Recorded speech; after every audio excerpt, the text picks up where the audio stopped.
वर्षापर्यंत बाळाच्या आहारामध्ये मीठ नाही द्यायचं, साखर नाही द्यायची, मध नाही द्यायचा. मग बाळाचा आहार चवदार बनणार कसा? बाळाला त्याची गोडी कशी लागेल? बाळ पोटभर कसा खाईल?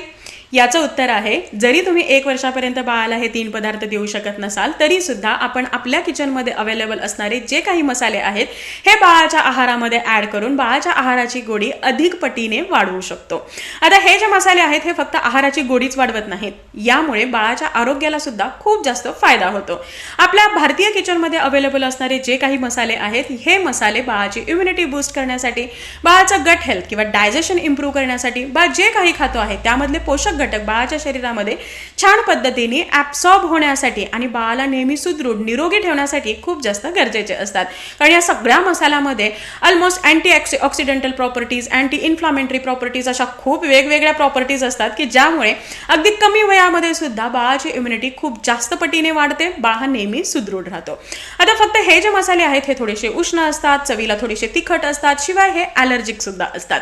सगळ्याच बाळांना हे पचतील असं नाही. त्यामुळे बाळाला सुरुवातीला हे जे मसाले आहेत हे देत असताना पालकांनी मात्र काही काळजी घेणं गरजेचं आहे. योग्य वेळेमध्ये, योग्य त्या प्रमाणामध्ये आणि योग्य ते मसाले जर तुम्ही बाळाच्या आहारामध्ये ऍड करत असाल तर बाळाचा खाऊ आहे हा कित्येक पटीने चवदार तर बनणार आहेच, पण त्याचबरोबर बाळाच्या आरोग्याला सुद्धा त्याचा खूप मोठा फायदा होणार आहे.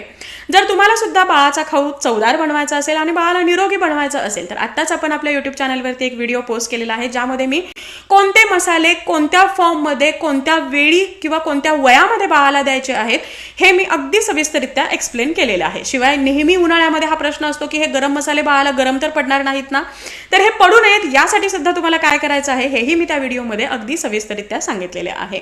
तुमच्याही बाळाला जर तुम्ही वरचा आहार देत असाल, बाळ खात नसेल किंवा तुम्हाला बाळाच्या आहाराची गोडी वाढवायची असेल तर आपला तो व्हिडिओ जरूर चेक करा. जर शॉर्ट व्हिडिओ पाहत असाल तर खाली आडव्या त्रिकोणावरती डिटेल व्हिडिओची लिंक दिलेली आहे आणि इंस्टाग्रामवरती पाहत असाल तर लिंक म्हणून कमेंट करा, डिटेल व्हिडिओ लिंक पोस्ट केली जाईल.